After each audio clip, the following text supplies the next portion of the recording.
live. Okay, right, I'll do an intro. Right, hey everyone. Sorry we kept changing the time, so hopefully people join, but I understand if no one does. Someone joined. Reddit's already. There was a spider in the bar. There's a spider emergency. It's me, Seafoam Soldier. With I just called down. Never mind. And Scott, really awkward. Yeah. And also special guest appearance from. You got to say something. There you go. Say something. I wish it wasn't live. I wish you could be doing this. Very preoccupied with the wig. Yeah, so it's all right. It's our untucked. Yes, exactly. This is our untucked. Good. I'm completely untucked. You always are. It's always very inappropriate. So yeah, we're here to talk about episode 2 of season 9 and our thoughts, and also untucked as well today. So as always, why are you looking down? You look really sad. I'm not. Well, I am. The sad theme will come. Oh, good point. Yeah, we'll talk about that. Okay. But yeah, so we also watched Untucked as well. So we're going to go through our thoughts on everything. So I just because I can't remember anything, I'll just go through my notes, and then if you guys jump in and say your own stuff, and if I miss anything out, let me know. Oh yeah, so it was what Dan said actually when the episode first started. I said, all right, we'll give us some breathing room. Because I literally, the Cynthia reveal, it was just literally just her on the screen. There was no It was weird. I think it's a Netflix thing, but they didn't even do a recap of there's going to be a special 14th queen. It was Cynthia was just there and had turned around, and that's how we knew that she was the 14th queen. It was weird. I was maybe just grateful it wasn't Dax from season 8. Yeah, I know. I kind of thought it might be. But yeah, it was a bit of an odd crash into what I thought was probably a bit of an odd episode, all in all. Yeah, so do I. It was strange. We'll get onto that though. Yeah. But let's focus on this first. So what do you think about it, sis? Yeah, it started very sort of abruptly, and there was a cuckoo, and I was like, oh, okay. I felt very attacked because I still had just a tiny bit of hope they might be Chi-Chi, but I know, that would have been amazing. So what do you think about, that's a good segue, what do you think about it being Cynthia, about Cynthia coming back? I'm glad you're complimenting yourself in your segues, by the way. It's fine. It's fine. Okay. The excitement in the room. Kind of all of our reactions, right? No, not my reaction. What about you guys? I just don't really get it. It was it's not like if she'd gone in the first week of series 8, I'd have maybe understood it, but she went in the 3rd week. I don't feel like we missed a lot. Well, when did Shangela go? The first one of season 2? Yeah, Shangela went the first week. But also, my whole thing is, if there had been some growth between her leaving the show and now, I think bring her back and show, Katya, for example, her makeup in the latest episodes of she's changed a lot. Her look, for example, if she came back now, that would make more sense to me than Cynthia, who looks exactly the same as when she left. Right? Well, just thought Cynthia hasn't moved. She's the same person, still the same character, look. Still the same. Nothing's changed. Yeah, exactly. Whereas at least Shangela, did seem to have gone away and worked on stuff and came back so much stronger, and frankly thought she was robbed, because she should have got higher than she did in season 3. Okay. But I have no real hard feelings about her being there. I just don't really get it. Yeah. And Nicole Scott. Well, I mean, obviously she's got that personal story of overcoming cancer, and that's not nothing. That's what I wrote down though. I wonder whether she's brought back just for that story. I don't. Too harsh? It's very cynical, maybe. I'll live my life. Plus, it was already known about in season 8, because she won Miss Congeniality in the finale and talked about the liver cancer. So, I don't know. I just think. But they did give it a lot of airtime this episode, though. The cancer story. Well, yeah, but it's. I don't know. I don't really know why they brought it back. I don't know why they brought Shangela back and haven't done that. Every season had, one wild card from the previous. That's what I mean. Save it when there's a queen who really does need to, it's a big thing to bring a queen back. Why use it on Cynthia? I'm trying to think now. Why use it on anybody else? Because, I don't know, who a fan favourite who didn't people feel with, Latrice, for example, would be a great one to bring back. Yeah, but she made it to 4th and got an all-star. Okay, maybe she went too far. That's not a great example. They brought April Carry On or. April Carry On would be perfect. Yeah, because looks were great and just needed a bit more. She was robbed. But again, they have to leave pretty early. I mean, I had the suggestion that I would love to see a Drag Race mini-series, and let's note the date and time that I'm saying this in case they announce it, but where they bring back all of the queens from the other seasons that went out in weeks, maybe 1 and 2. Yeah. And did a whole season of just those. It would be like the RuPaul's Drag Race anti-All-Stars or something like that. Yeah, like it would be really cool.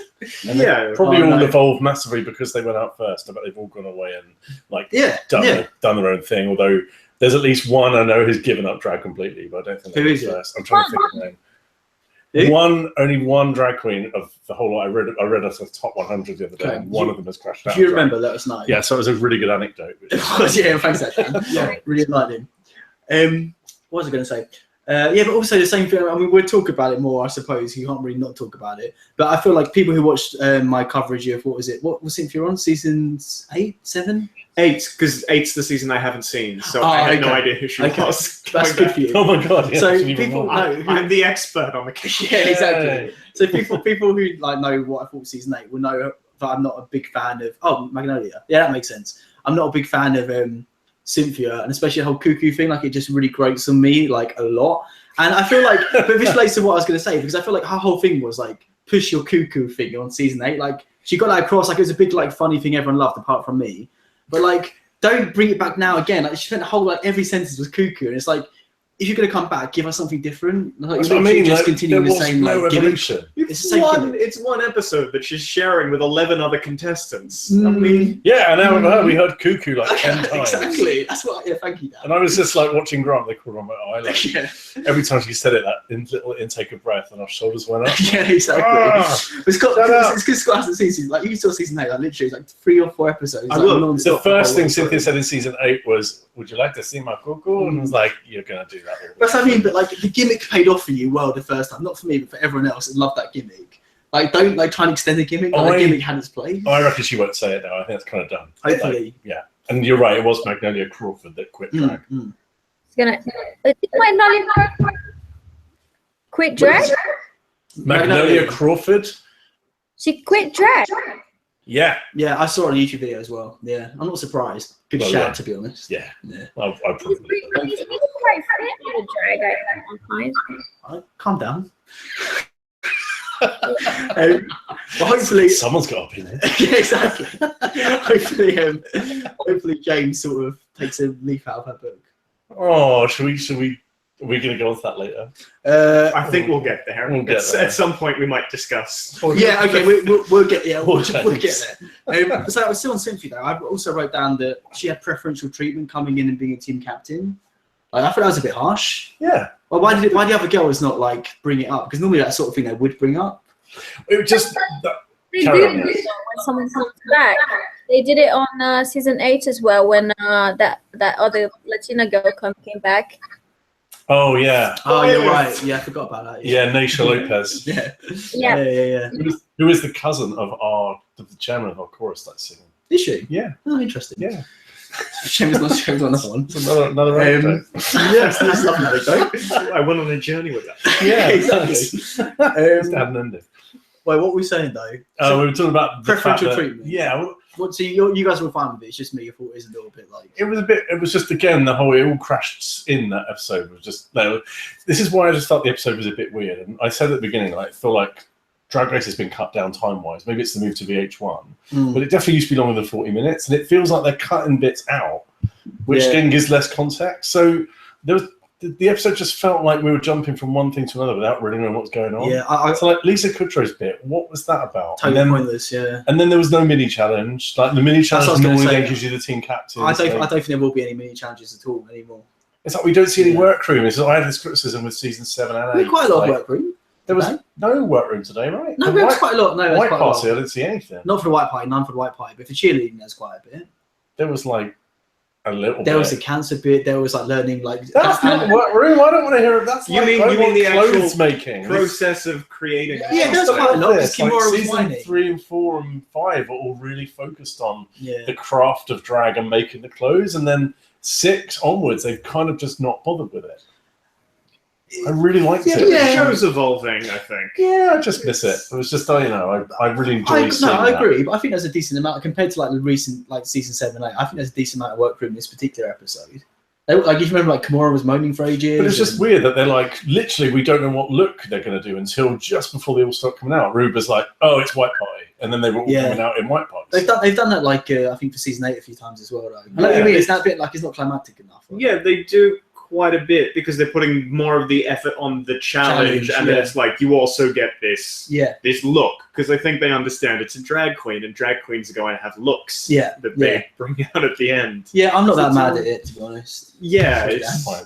Yeah. So, anyway, moving on. Because it's less of a, that seemed like something that, because I wonder how the production is done. I wonder if before they go in, they know, okay, there's going to be a white party theme, there's going to be things so they can pack everything. Yeah. So it's less, if the challenge is, instead of the cheerleading, it's like make a dress out of old rubber tires. Yeah, because that's what it used to be. It used to just be, here's a load of stuff, here's a theme, go and work on it. And you get like a good 10 minutes of, oh no, look, Shangela can't sew, and look at them crafting this outfit. And now it's just like, it's sort of becoming more about talking about but you know what, stories and the cast. I completely agree. But you know what, that's probably the way it is now. It's probably more representative of how drag is in the real world. So most of the queens get their outfits made for them, get their makeup done for them. Do you know what I mean? Like, it's not... Yeah, I mean, you're not under pressure to just sew exactly. make stuff in the day. Exactly, whereas like the performance is like what like they can't avoid in the real world. So... Yeah.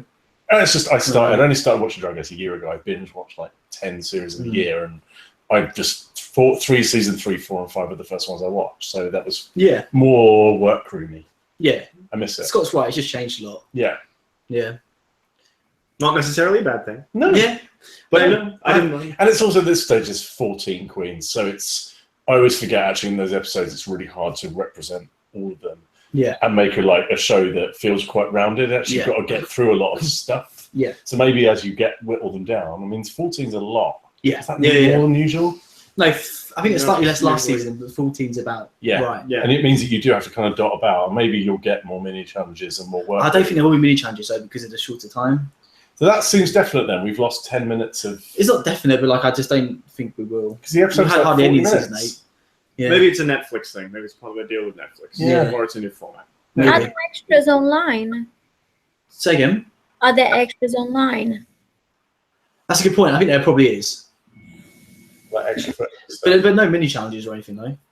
No, it's just are they still on Logo, or is it just VH1 now? Because Logo... It's just VH1. No, still Logo. Is it? The logo. It comes up at the end of trailers and stuff. It's only on VH1. Yeah, but it's produced by Logo. Right. Oh, okay. As far as I'm aware, there's a lot of extra bits on the website and stuff, and I haven't checked, so I don't know if we can... They're quite good last season as well. I'm just surprised that if we've lost 10 minutes of it, there hasn't been a massive outcry on Twitter about it. Are you sure we have though? It's like 40 minutes just seems really short. Because the adverts, normally, I think 40 minutes is about right. You said it's 48 before. Well, I've only ever watched it without adverts because I've always watched it on Netflix, and it's been longer than it was. They do feel shorter. I think that's the main issue. These last 2 episodes have felt really short to me. But it's always the way because you have less space for focus. Like as the seasons go on. That's true. That's why I think season 7? No, season 6. No, 7 with the 2 big openings.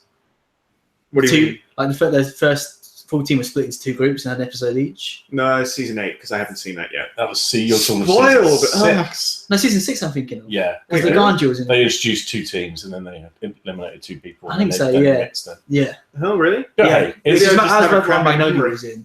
Yeah. It was. I remember we remarked when the spotlights came on and Rue was there. That was 20 minutes into the episode. It was 20 minutes in. You're normally you're only really done the mini challenge and then a bit of the next bit. Are you sure? What? We're already at the end. I just binged all of season 7, and there's definitely episodes where that final. It's probably like a recent series. It is. Exactly. Both are it's more recent, but it does happen quite a bit.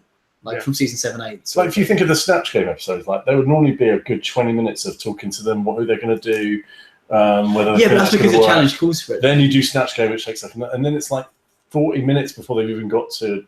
30-40 minutes before we even got. But that's because the Snatch Game, the focus really is on that challenge, whereas the runway probably won't matter at all, sort of thing. Whereas this one, I know. But to answer your question, I didn't mind that Cynthia was also a team captain. Okay. Sorry, thanks for bringing it back. Nice one. I didn't really notice it. It was just okay, fine. Okay. Also, I think this is a lot shorter. like we don't have RuPaul coming in to check with the groups. Yeah, but then Dan's right though. Like the Lisa Kudrow bit was pointless, really. Like if that was cut out, then we could have had the RuPaul coming around instead, which would have been better. I think you're bumping up against the realities of making the show and being able to sell it, because I think being able to promo it as Lisa Kudrow stops by, and she literally stops by. Yeah. It was a bit weird though. It was odd. Right, okay, so moving on, because we're going to be here literally all day. I wrote Nina was a bigger man than I for like that thing of letting James on the team, like halfway through or whatever. Do you remember? Yeah, that was good. Yeah, that was really nice of her. And it was weird that Valentina got. I would have done. Are you fanboying? Yeah, a little bit. Yeah. Like, I would have done it. I just thought I wrote down like I wouldn't have, like I'm considered myself like nice generally. Well, but and then wasn't Valentina was picked last, right? And then went on to win the challenge. Yeah. I don't get that at all. Yeah. Like Valentina was great last week. She came second in the challenge. I wrote down why I think maybe she chose last. I think because the other queen is inexperienced, but also she has been quite bitchy, really, like a little bit annoying. Well, Valentina. This episode. Valentina. I like her. She's just confident. No, she's no, like, do you remember? So Dan, you didn't see Untucked because episode 1. Like, there's a moment where she's just like she shuts everyone up. She's like, everyone, I'm gonna take a moment of silence, and like she says some like really lame thing. It's like, I like she just keeps like does things like that.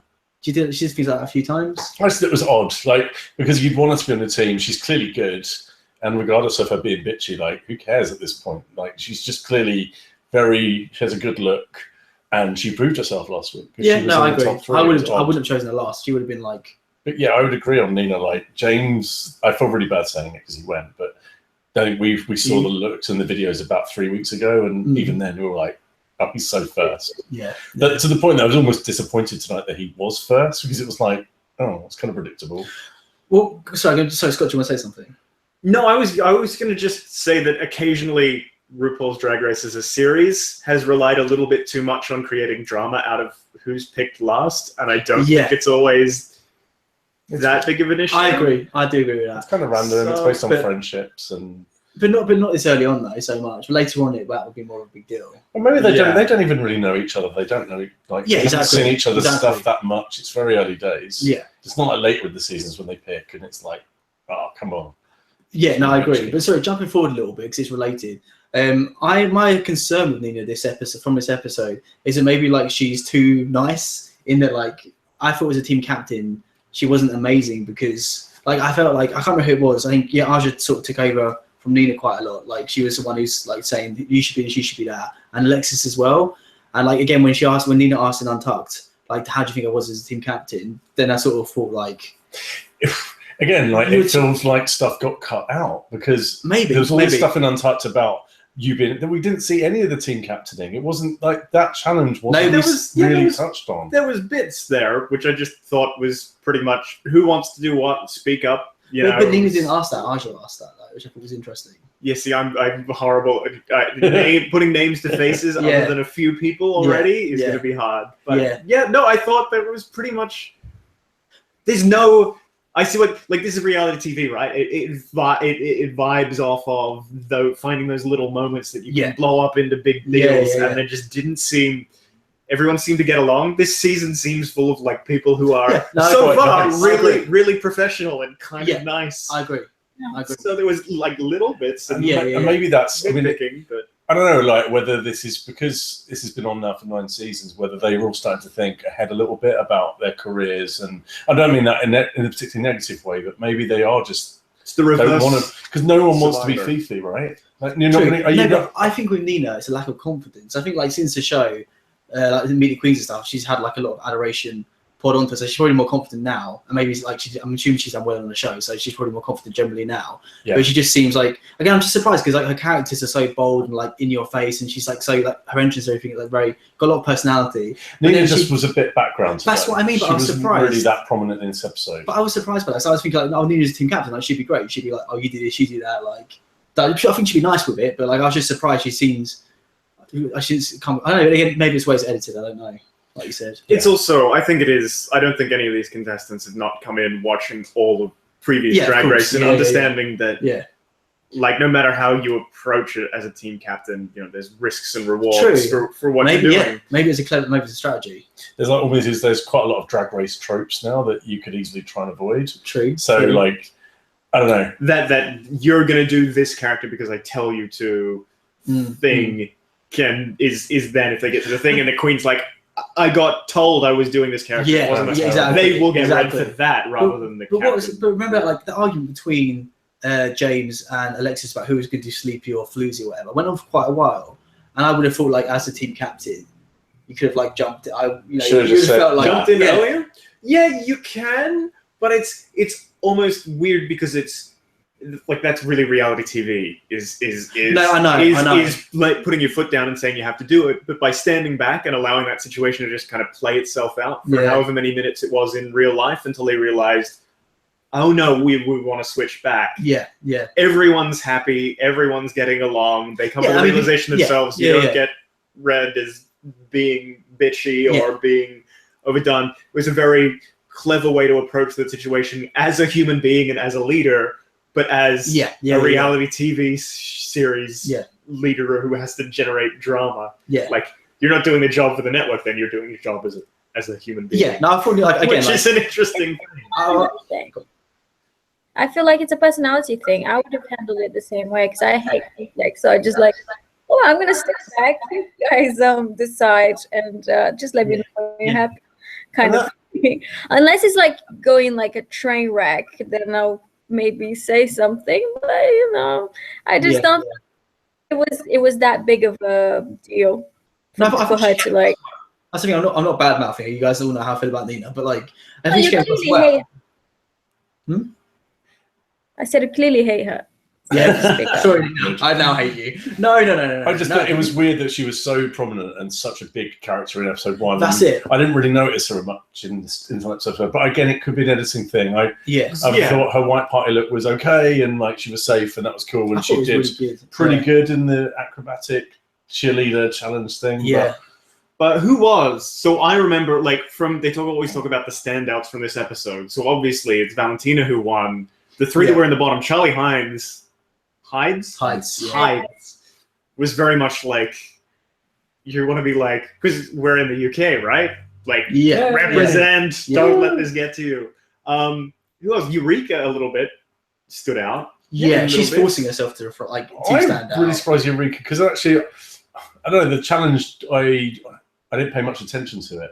I thought actually Eureka was the one that probably stood out the most in that because of her size. Just because she went for it, all right, maybe her size is a factor, but it was enthusiasm, and like she just seemed to really throw herself literally into it. And I think most of them did though, on the whole. Yeah, it's a hard challenge, to have to just. But also, I mean, maybe we'll talk about it more towards the end. But I just thought it was a really boring challenge generally. Yeah, it's hard because cheerleading as an act is done in front of a stadium of people, and it's got this electrified energy. And I think when you're on set. And when you're performing it for the third time because they need extra camera angles and everything, it's super hard to get that energy up to there constantly. So watching it felt a little bit flat. But that's not necessarily the fault of them performing, but it is. No, I agree. Yeah. No, I don't think it's necessarily I think it's mainly the challenge and the way it's all set up and everything, as opposed to the Queen's performance themselves. So I think on the whole they all did well. There's been a few challenges like that where actually the final products I'm not that bothered about watching, but I quite enjoy watching the prep. But what really annoyed me, like scared me potentially about this episode / challenge, is that normally episode 2 we have an awesome like musical back and forth, what's it called, a cappella group style thing. Yeah. I feel like this is what this season's version of that is, because it had that for the cheerleading stuff, but it was just really bad. It just wasn't good. Compared to the airplane one, say, of season 7. They literally just said, "Oh hi, I'm Floozy, I'm Sneezy." Yeah, and I know, but they did the back and forth bit, the song. Do you remember? The sing speak song. Oh yeah, they did, didn't they? So, I mean, that's probably going to be this season's version. Oh my god, I completely forgot. Exactly, that's probably going to be this season's version of that a cappella singing challenge thing, which is going to they've been so good for the last 2 seasons. So it'd be a massive shame if that's the case, which I think it will be. But it's one of those things, right? Is you constantly want to be my background's in media production, in case anyone couldn't tell that, but it's you got to keep doing new stuff, otherwise you are going to be watching this same type of challenge at the same week. I get it. Same show. Of course. I don't. So it's good. It felt a little bit flat, but to try something new, because has there been a challenge that was really kind of like this one? No, the challenge was actually quite original in terms of the acrobatics they had to do and the physical stuff. It was. Yeah, it was indeed. It's almost like you would have been better off just cutting out all the like the comedy and just make it more physical. And I don't know, it was a weird challenge. Yeah, I didn't really. What did you feel about it, Yaz? I feel like as you were saying, I'm a bit disappointed that wasn't sort of a lip sync challenge, because that's what we've been having for the last couple of seasons. We had a lip challenge with the air hostesses, and then with the a cappella group, and then you could still do something different, but in a sort of lip sync challenge that feels more draggy, I find. Yeah. I think that's my issue. Like, it didn't feel draggy enough. Well, because they were all. Did they make the outfits? There was a bit where it looked like they were making an outfit, but then they seemed to all wear the same thing. Good point. That's a good point. I didn't think of that. They were sewing something at one point. And what? Yeah, stones. I think it was a winter outfit. Like stoning the things, and but no, I don't think that's the cheerleading outfits. I think they was generic cheerleading outfits. I think the stones were for the they were white party looks, right? I feel like that was for the cheerleading thing. So they probably had some say in how they were designing it. They were probably given just base things and then been do these up. But none of us noticed though. So like something I noticed is that the orange team was in a really strong orange, and then the purple team was in a really pale purple. And it's kind of like, if you want a clash, the colors should be equally saturated and equally bold. So I thought that was a bit. So maybe like Scott, you got like more like my visual. You know what I mean? That's I mean. I agree. Maybe you have made like more sort of like a better viewpoint than us on this. Sorry to meet that. But like I think it's a production of the way the challenge was produced. It really like made it fall flat. I think that was the main issue with it. Yeah, but it's also it's tough. Because you can't ship them out to maybe you can ship them out to a local baseball game or something. Because they did like they've sent them out like in the day drag and stuff quite a few times. That would have made it so much better. Production nice costs. One, exactly. Production costs. He's available.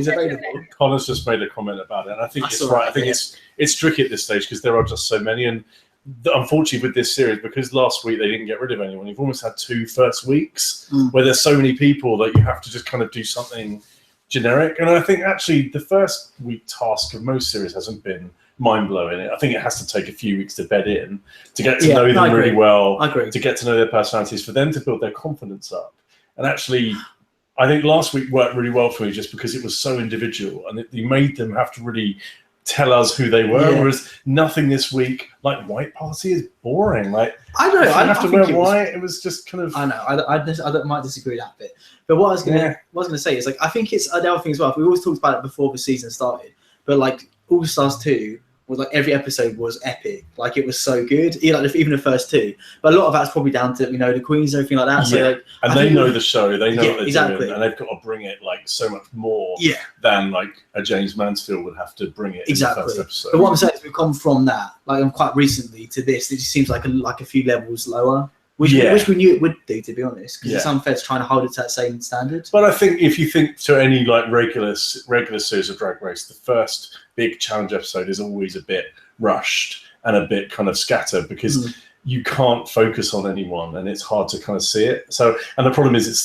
the second week, so I think that we all feel like, oh, it should be into this now, and actually it was a bit of a false start. I understand what you're saying. Because of last week as well. I really liked last week though as well, and I think that's why. Maybe this week's felt a bit flat because like last week's was so well done in terms of we have 14 people we need to get through and we want you to get to know them, and they literally had to go and do their own thing and then the Gaga thing, by which time at the end of it you're like, great, I know all these different personalities now. And then tonight it was like you can all wear a generic cheerleader outfit and you can all wear something white. Like there was just hardly any. It was much harder to get. I disagree because I feel like the white theme made you had to be a lot more creative with it to stop you blending in and looking bland. So I feel like I got the opposite. I feel like I saw a lot of the Queen's creativity from that challenge. All right. And the line of the episode, RuPaul telling Kimora Black that she wore white that was red for wearing blue or something. Yeah. Line. That was funny. Yeah. Good line. Nice. Sis, what do you think about all of this? I think I'm not in love with this episode. It's very hard for me to say because I'm a big fan, but I wasn't crazy about this episode. They tried, but I mean the fact that because RuPaul is supposed to be about the queens, like I want to fall in love with every single one, or hate them and love them, and and the fact that we've been talking about like the actual show instead of the queens until this point kind of is that it's not really doing. it didn't do its job right this time. Good point. That's a very good point. Yeah, yeah. We're talking about formats and running times. Yeah. That might just be the fact that I'm here on the couch and I'm a huge nerd for that sort of stuff. No, I think you're right. No, you're right. It was hard. There was a glum feeling to the episode today, like, and I don't know whether this could be watched Untapped afterwards, which was really, really glum. But then you had like Cynthia's story as well, which was really glum. I don't hate it because she had cancer. No, but it was like like respect to Cynthia for getting through that. That's it's all great. I know what you're saying, but it's not that kind of show. Like, I don't know.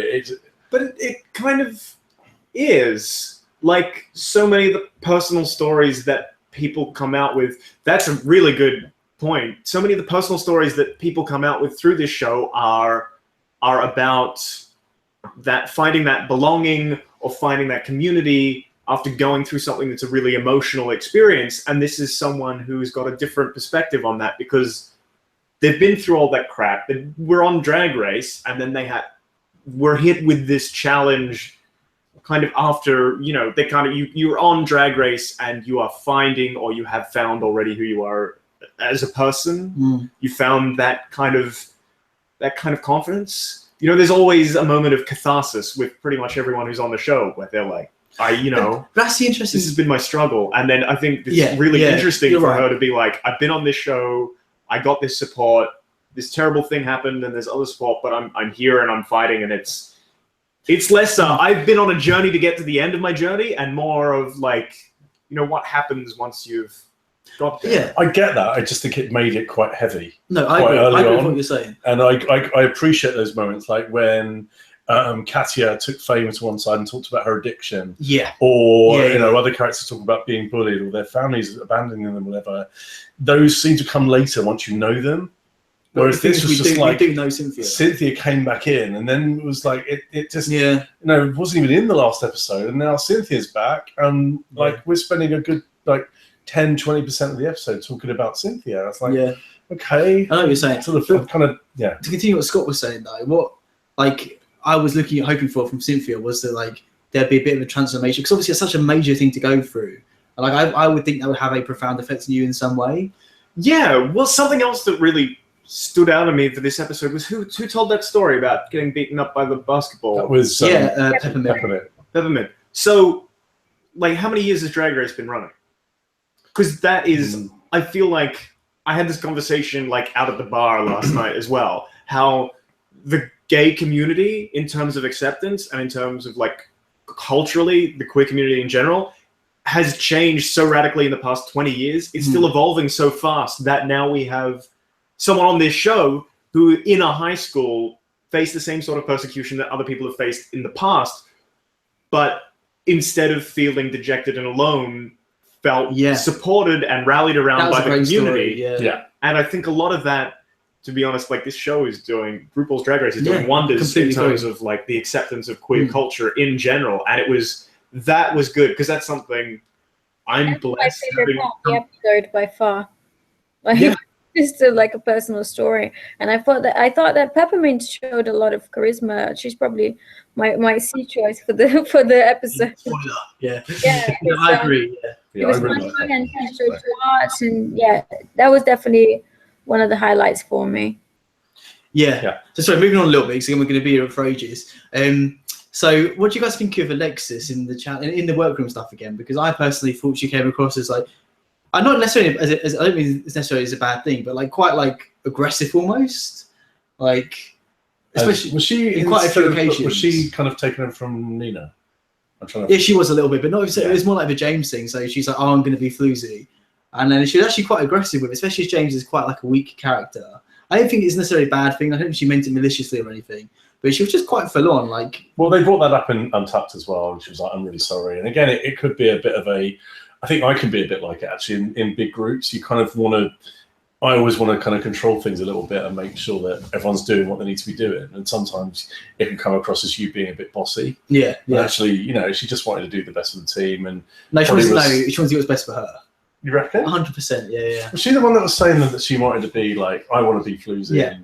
Yeah. It's because self-interest. And also, you know what? There's 14 of them. Like, it could be so easy to go that week. Yeah. And even this week, I didn't think I don't think anyone was so terrible this week that I was like, they're definitely going. Even James. Do you not remember when she was trying to do the I'm a floozy bit for like half an hour? Oh, yeah, come on. That was like one bit. No, but her thing is, I know that says last week, but like her whole thing is like she's a comedy actress sort of thing. Like she was a floozy now, right? I've forgotten now. No, she's exactly. Was she floozy again? No, all right, maybe. But my thing, exactly. My whole thing is. Maybe you have a point. Like her whole thing is like, oh, I'm comedy, I'm an actress, blah blah blah. But like she can't do those things she's supposed to be able to do. So I've got to say, James Mansfield did not make me laugh once in the 2 episodes. And was actually, I really laughed.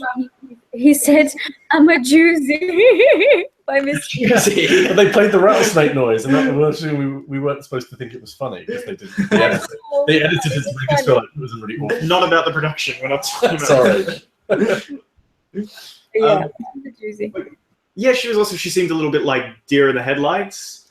And it's just a little bit like, and I almost get when they talk about, feeling like they're here, but they're not here. Yeah. It's that whole, like you walk into the door, but you have to put yourself in gear and like get down to it and be like, I'm focused. Yeah. I'm going to do the best. And I think as viewers, that's something that I want. I want everyone in there like battling to be the best. That's why All-Star Season 2 was so great, because they were all fantastic. They all knew who they were.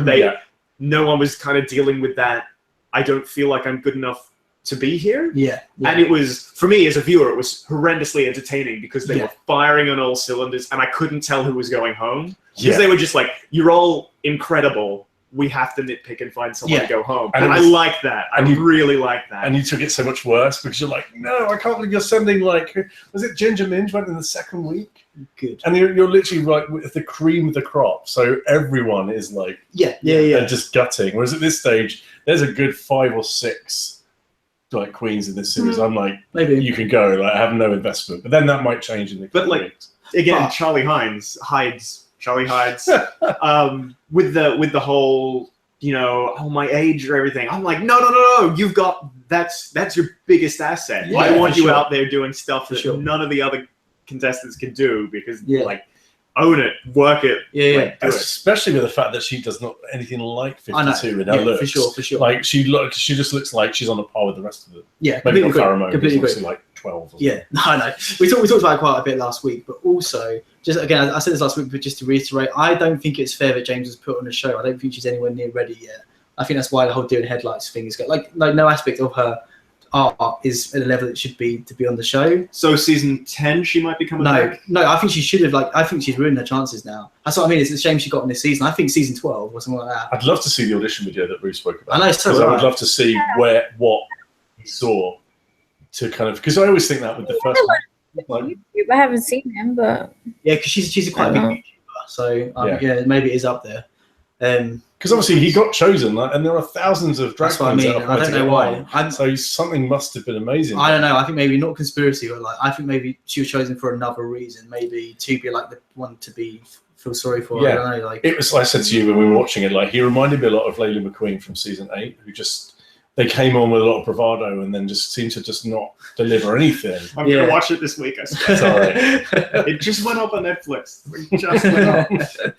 Sorry, this is all early stuff. We're not spoiling You know who wins.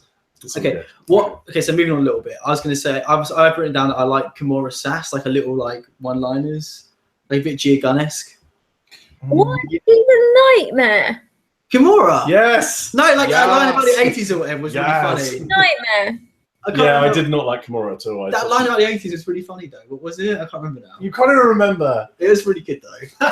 There were a few little lines she said, I'm into this. I thought she came across as really kind of unlikable. She was a bit, oh my God, sorry. She was a bit like Acid Betty from Series 8. No, I think she's very different to Acid. Just an attitude and you've got a song. Acid Betty can actually back it up. Yeah. Kimura can't back it up. She use her back, I'm guessing, but a bum. Yeah. She'll get there though. I also feel it's a bit like it's I'm gonna talk about form now. But you need someone in that role. You need someone who's a little bit cutting. But it seemed like it's the environment of all those personalities together. It seemed that even if she had a little cutting comment here and there that was maybe a little bit shady, that everyone else was okay to just laugh it off because it's the way it's they delivered. don't have those kind of chinks in their armor. I agree. Connor agrees with me, by the way. Yeah, a little bit. Yeah, a bit Gia-esque. Yeah, exactly. Everyone knows I live for Gia. Gia was just kind of funny. Like, I didn't get anything fun out of Kimura. She was just a bit. I did. I got a little aspect of funny. No, not near as good as Gia, but like it was said in that sort. It was delivered in that sort of way, where it wasn't malicious. It was like. And it's tricky because actually, I remember watching Gia's season. I didn't like Gia when I watched it. It's a bit like rewatching season 5 with Alyssa Edwards, who I didn't like and now I love. Yeah.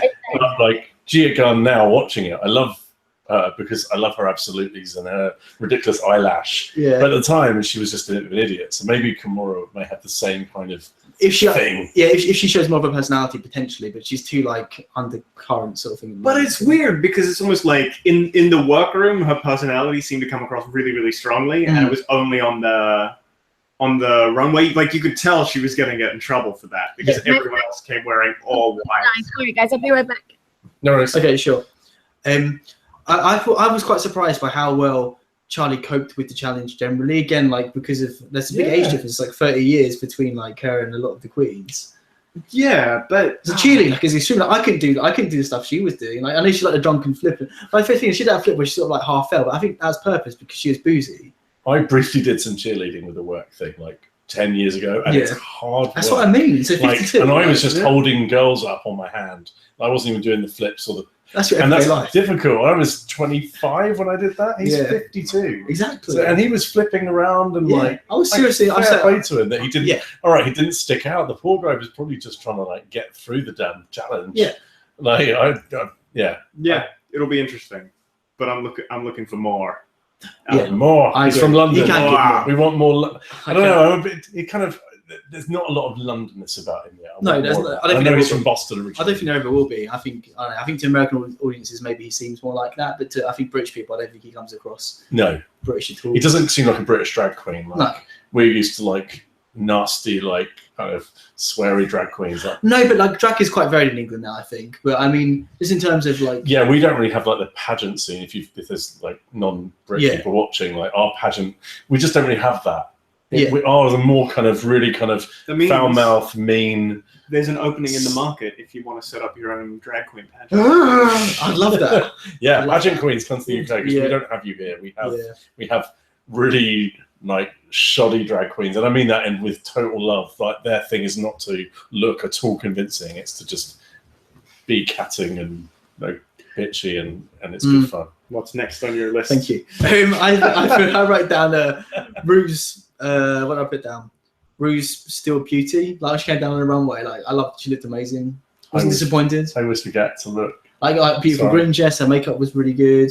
Oh yes, I want to talk about this. Oh. She'll come back in a minute, maybe. Oh wait, she's disconnected. She's still there. She's good. I think she's disconnected. What did you think, everyone at home? Yeah. Hey, your comments now. Do you remember, Scott? I actually don't. It's weird because Rue always looks stunning. The one time I think it was probably a couple that really stand out in my mind. Like literally, I binged all of season 7 very recently. Was the Hello Kitty challenge? Yeah, where I that hair was great, but I can't remember this one. Oh yeah, no, that's the thing. It wasn't like an outstanding. Oh, we wanted your views on Rue. What? Right, Lady Red, what are you doing? Yes, it's got a snack with some lips. Hey, Queen. Yeah. What do you think? What do you think of Rue's look? Rue's look? Yeah. Oh. I knew this would happen. Oh, look. I look ridiculous right now, and I know that. But loving it. I love the wig. There was something wrong. With Rue's look? Yeah. I thought she looked really good. Those eyebrows were not even brothers. I thought she did a little plastic surgery today. No, the eyebrows, man. They go back and look after this. Yeah, let's go back and look because I thought she looked really good. They were not even like remotely related. Interesting. With the eyes, I was really weirded out because she's always like perfect. And then I saw them eyebrows and I was like, no, I grabbed my pearls. Right, okay, let's see what other people think because I'm not buying this tea quite yet. Wait, do anyone agree with me? Am I crazy? I don't remember the look. I wrote down she looked great, so I don't know. Gone from my memory. Okay, so should we go for looks now? White party? No, is this cheerleader or white party? I didn't write down anything for the challenge, really. I guess it was so boring. The challenge is done, right? Well, I wrote down beforehand. Yeah, I just wrote down what they're actually doing because before the challenge started, I didn't really know what the whole challenge would be. Like a lot of it, I didn't even rehearse like this talk back singy bit. Like, well, no, it was just something they were doing. The challenge was 3 parts, but we didn't really know about any of the parts apart from a bit of acrobatics. So it was narrated by Ross. It just felt it all just felt a bit rushed. Yeah, they were just kind of whipping through it. But hey. Okay, so sorry. Yeah, let's go on to looks then. Should we talk about cheerleader looks at all? Anyone got anything to say about any of the cheerleader looks? No. Yeah, who was the? Was it Valentina? Who was the one that really stood out, making all the crazy faces? Oh, really? I don't remember. She did a kind of couple of forward flips and then landed, and it was it her? Pretty cool. But yeah, apart from that, and like Eureka, I don't really remember that much. All I remember is it was our first time seeing like a fishy look from Nina, and I think she looked pretty cool. I was impressed. I think she looked cool. That's the thing I really like about. If you watch our previous like season stuff, I really like diversity in queens. I was really impressed with like how well Nina like gave us like a beauty like cheerleader look. And maybe that's why I don't know. I was like, she didn't stick out, but you're right. She just did a really good. Yeah, I think she like female fish look. Exactly. It was last week. I think she was a damn peach, and then she was yeah. Lady Gaga. It was awesome. Yeah. So maybe that's why. Shay did really well in the challenges as well. Who did so? Shay Coulee. Oh yeah, that white party look was incredible. As well. I thought like she did the splits and she's. I thought she stood out for me. Yeah, I'd agree. I think Shay was good. Yeah. But yeah, so yeah, onto the actual white party looks now. So I thought Nina looked amazing. It was super cool. You've got this obsession with Nina. I really do. Nina, I love you. Love you, Nina. Add me back on Twitter. Follow me. Subscribes. Yes, love you. Like if you guys, to be fair, if you watch like my previous like performances of other drag seasons and stuff, I always like those sorts of queens. Like I was really hopeful for Dax, for example, because I felt like her aesthetic could really appeal to me. But then she just didn't pull it off. Every time we talk about season 8, so do this. Is Dax season 8 or season 7? Season 8. Is she? I just like Jeremy said, but Nina's like pulling off the sort of drag I really like really well. I really enjoyed. It was Peppermint's white party look great. She had the Elvis kind of inspired thing with the rock and roll jacket. I was like, I could fully see myself at a concert with someone on the stage, like rocking out, and that was great. Great, like really likable. Like seems like a really decent person. She really does. And yeah, I'm looking forward to seeing more. And I think she'll be funny as well. And in regards to Peppermint's look, though, I thought what I sort of noted is that she based her Gaga look strangely enough on David Bowie, which is obviously Gaga did, so it makes sense. But then she's based this look on Elvis. So I wonder if like celebrity inspired looks are like a big sort of thing for her, because she hasn't said so in like any of the pre-material. No, exactly. But I just don't. Yeah, I wonder. Like, because it's so early on in the competition, I want to see more like pure Peppermint look. I'd like to see Peppermint just do like fish, because neither week she hasn't really done. Her New York look was a little bit like that, I suppose. What was her New York look? Quite fishy, like fish New York. I don't know. Okay. It was like the. She was Statue of Liberty. Statue of Liberty. It was dress uppy though. It wasn't like feminine. It was more just like, I'm going to be a Statue of Liberty. I don't know. It didn't. Yeah. Yeah. Any thoughts on Nina or Peppermint? Yes. On looks. Yeah. White party. Nina was really impressive. I thought she did something different for her. The head thing was really cool, like the prosthetic on the head and everything. Sexy kind of. Yeah, she was really sexy. I thought Peppermint. I actually thought it was something in her makeup was a little bit or the hair. It's the second time she does this sort of polka dot Elvis hair, but there's something not really glowing to the side. So it happened. It happened with the Gaga look as well. I just didn't. The lace was very well glued in, but I don't know. What the fuck do I know about lace? But if I'm gonna judge, she's been read for that. Yeah. And if we're talking about makeup, then oh my god, Aja. Yeah. What the hell was her face? It was, and no one picked up on it. You're going in. I know that's something strange to me. No one's picked up on her makeup. It was terrible. It was like it didn't even look like it was trying to be bad. It was just. Okay, I've got a little bit of background, which is someone I was chatting to who watches these things was telling me that like her makeup. Like I asked like whether her makeup, because I thought makeup maybe got better since the show, because obviously it's been a year since it was recorded, and like her Meet the Queens look super polished, really cool. Her premiere look was really good, but like so I was wondering whether her makeup was rubbish before, like recently. But no, like all her, if you check out her Instagram, like back a couple of years ago, like all her looks, like her makeup looks really amazing in there, like really polished, really on point. But it looks really so sloppy on the show. I don't think what she did last week, but it was really noticeable. Her mouth was really like really outlined, and then her eyes were so thick with makeup, and then she has really long eyelashes on. I was like, what is it? It just looked bad. Rough. It just looks rough. Yeah, and she just was safe. I was thinking bottom 2 for that. But like the thing is, like she can definitely do better. We've all seen it online, and like so it's just strange that she's not. It was weird. I think she doesn't know how to work the lighting there. I don't know. Yeah, and actually, I saw on Twitter this morning as well. It was like HD does not work well for Drag Race. Yeah. Well, it's also because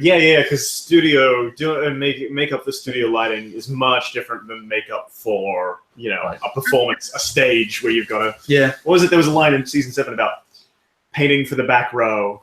One of the queens was like, "I paint for the drugstore down the street." Trixie, yeah. Who else? I was worried about Eureka as well for that white putty look, but she had like a black boa or something. I agree. That just seemed like a really big contrast. I was like, maybe a different color would have. It just looked a little bit. Yeah, because the rest of it was really jarring, I guess. Rather than the rest of the look was great. I wrote meh. I'm surprised you like Eureka so much, to be honest. I really like Eureka. I know. Cool. She's a bit middle of the road for me. I think it's that hair curl. Yeah, you love it. I want to just touch it and see if it's like.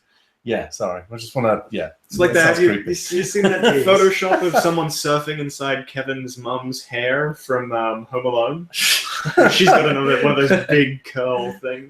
Big nuggies. Oh no. I like that. We like the curl. So for the next queens, I just written like they all look. I really liked all their looks. To be honest, I liked Alexis's. I liked Shaya's. I liked Charlie's a lot. Do you guys have anything to say? Like any comments on any of those looks? Love Charlie's. I thought it was really gorgeous. Yeah, loved it. Yeah. Who else did you say? Alexis and Shaya. Alexis for me is just so. I don't know. I don't really see Alexis sticking around for like much longer. Really, everyone loves her. She's quite like a lead runner. Yeah. I just think she's really generic. What was her look? It was really similar to her Meet the Queens look, but like a white version of it. I didn't think that thing went with the rest of the look. The thing. I know she loves it, but I didn't think it fit the rest of the look at all. I think it just threw it off. I think it looked cheap on her head. She won, right? No, Valentina won. Valentina. Why am I getting confused? I can't even remember who it was. Do you remember Alexis, like the Tall Theatre one? No. Oh god, okay. What did she do? I can't even remember the look. As I said, it's really similar to Meet the Queens, which I like to call like diamond. I think the hairpiece was cool, like cool diamond hairpiece, and like. Oh, is this the thing she took off her face? No, that was Aja. No, that was someone else. No, it was the one that had the little peekaboo things and was showing their ass. Because that was a really great look. That's the fit one. Moan. That was Pheromone. Yeah, that was great. What did I write for Pheromone? I really like Farah's look. She looked really good. So continue talking. But yeah, I think Alexis just I didn't register. I can't. So I need to go. So I need to diet. Any final thoughts before you leave? You're not my mother and will never will be. Nice. Untrue. Do you want to award your Hello? Do you want to whip out your CUNT? I'm sorry? Do you want to whip out? Do you want to whip out your CUNT? What? Yes. Okay. Peppermint. Uniqueness. Peppermint. Charisma. I'm gonna say peppermint. Cool. Uniqueness. I'm gonna say each of RuPaul's eyebrows. Nice. Nerve. I'm gonna say Kimura because she's just giving me too much nerve, almost too much nerve. She's like, I'm not going to wear panties, and I respect that. And talent, I'm gonna say, who's brought the talent? Oh, Valentina. Yeah, she was great. I thought she was really good, and she proved to everyone that she can perform, which is good. And she had a candle for Saint Guadalupe, which is something that. Yeah. And that's a good thing. Yeah, That's she's representing. my mom, and yeah, that's cool. All right, we'll see you guys later. No! Oh my God! Close it. Okay. Oh. Thank God for that. Oh, Yaz is gone. Oh, I'm sad now. I know. But the show must go on. It will. I say so. Wait, who were we chatting about? She brought up someone really interesting. Pheromone? Oh yeah, I just wrote I thought this look, because remember she tried to do like a Vegas look the first week, and people now thought it was that Vegas-y. I thought her look this week was actually a lot more Vegas-y. Showgirl. Yeah, I liked her this week. She was good, and I like that RuPaul's just completely disregarding the pun of her name now. It's just calling her Pheromone. Yeah. I thought it was Pheromone. Yeah, I know. Okay, that's cool. But I thought she was good. I feel like Pheromone will stick around for quite a while. Agreed. And will grow. And she's young and will kind of grow into it. I'm not seen much of her yet, but I kind of have hope that she'll be one of the ones. I hope so. I like her a lot. Yeah. What do you guys think of Sasha? She wore hair for the first time we've seen her in hair. Who? Oh, never mind. That answers that question. Sasha Velour. Oh, that was the like white lines pattern. No, that's I don't think so. That's The rubber Kool-Aid. one? That's shea Kool-Aid. Yeah, she got the rubber, like with the. She had black hair. The bouncy butt. Like she had like a white rubber suit on. Who was that? Was that? Oh, it was Sasha Velour? the frill thing. Yeah, like yes. No, hers rubber. was like a retro, like That 40s. retro frill thing. Yeah, exactly. I think I like that. If that's what I'm thinking of, then She I had think like that's black alright. hair and the eyebrows and everything. I mean, she got red for it because, like, Michelle was saying that she'd seen that look in the past, right? Like on the show in the past. I think but so. Yeah. I'm not someone who rewatches Drag Race, every couple of weeks. So I don't mind that constantly old stuff coming back around, and even if it was old stuff, I thought it was good. It just there was a weird part where it was kind of high on one shoulder and then low on the other. It felt a little bit less like kind of an evil queen, big kind of thing up there. It was doing its own thing. I imagine she was probably referencing maybe All Stars 2 because Alaska and Detox both did that kind of rubber space age visor thing. Dan, it wasn't out because it was filmed like right next to each other. They wouldn't have seen anything to do with All Stars 2. Well, no, I'm not saying they're influenced by it. What I'm saying is that Michelle might have this view that it's been done before. And it's like, well, yeah, but maybe I can only think of it being done. No, it was very Robbie Turner. Robbie Turner was only season 7, right? Yeah. Robbie Turner was all Hollywoody and kind of just. No, he did if you like flapper I think Robbie Turner is season 8. Yeah, sorry. Yeah, no, she is recent. But yeah, I liked the look. I don't remember the makeup being. I thought the makeup was a bit sharp, but again, it might be. Her makeup's so much. I actually quite like her makeup. I like the sharpness of her makeup. I thought it was interesting because she still stuck to her trademark brows, but made her makeup she focused beauty makeup sort of thing. And I liked it. I thought her look and her makeup. I think her look was meh, but her makeup and her head was really good. But her look was she gave good head. She gave good head this week, I'd say. But in my opinion, I was talking about Aja already. I wrote down for James. Everyone knows my views on James. I wrote down this is the least terrible she's looked on the show. Yeah, James. I found that's a compliment. So I really didn't want James to go tonight because I was just like, she's just not. We saw her and we were like, she's going to be the first one to go, and then. I didn't think it was that bad. Well, her look. We're talking about just the look. The look was fine. Scott? Yeah, it's because it was very Marilyn, right? Yeah, sure. I was getting Marilyn. Sure. Hollywoody furs and big hair and. Yeah, I like that because that's in this season she kind of had the market cornered on that. I feel that's a very. It's almost like no, God, I'm terrible with names. A Ginger Minge in her season, that kind of because she pulled off a lot of those looks, the big furs and the big hair and that kind of 50s housewife suddenly a millionaire, and I liked it. Omar, controversial. Controversial view. Kimura should have gone. I would happily have seen Kimura go. I would think James would have been more interested to have seen at least another week off. I know, in terms of just focus on James's look, this is the first time like she's done her makeup half decently. Like she actually contoured and highlighted. Like you could see like there's definition to her face for literally the first time we've seen this season. I feel like if she'd done it consistently, maybe I would agree with you guys more. But like I feel like just like one decent look, like so far out of like 5 or so looks, is not a reason that you shouldn't go home. Yeah, I don't know. I think Kimura should have stayed because I think if someone just says to her, less is more, I think that's her rocket ship to the moon. As far as like, yeah, it was just less is Kimura. She kind of she went home because she was white party and she had the gold and then the jewels and then the hats and then the. But realistically, we all know Kimura's not going to make it to. No, I mean Kimura seems like a top 6. I don't know. Top 7. No. See again, but again, I was watching top 10 maybe. I was watching. And we all said that about Naomi Smalls. Sorry, season 8. She gave me a little bit of Violet Chachki kind of vibe almost, because she kind of filled that role of being a little bit bitchy. Yes. I so agree. Like Kimura's, like James would have had a journey. There was progress to be made. There was a story arc. Whereas I don't feel like Kimura's going to have much of an arc. It's just going to be doing Kimura stuff and then. No, I disagree. I think like what Scott was saying. I think Kimura has a lot of room to grow. She could be really good if she does the right sort of things. Yeah, totally. But I also agree that lip sync lacked a lot of energy. Yeah, absolutely. It was a little bit.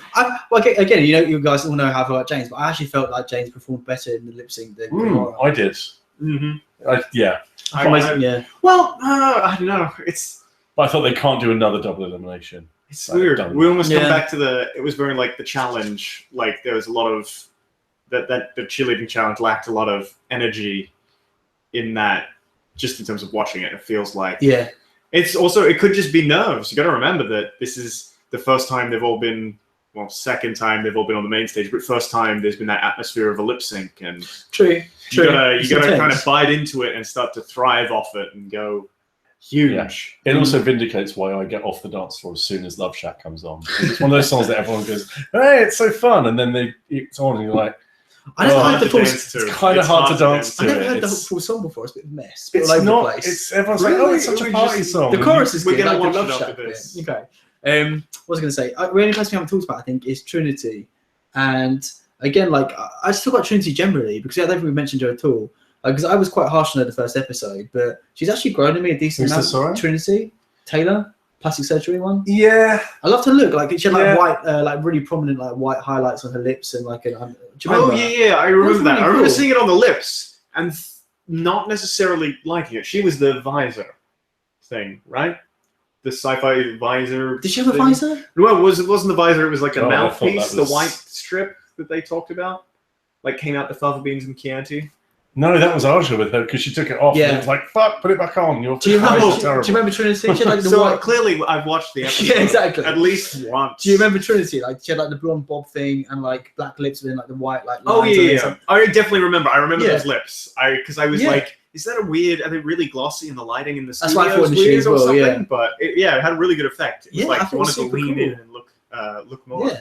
And like her outfit generally, I really liked as well. I haven't really liked any of her stuff so far, like episode 1, but I would just love to look generally. Really talking about Trinity still, yeah. Trinity actually really stuck out in the cheerleading challenge. Like she had a kind of a strong look. Mm-hmm. She was fun. She was present and like was getting involved. And I didn't really rate Trinity much, but I thought she did really well. Mm. Wait, sorry, I'm reading back because it got a few comments. Cute, so. Nice. Cheers. Omar, you idiot.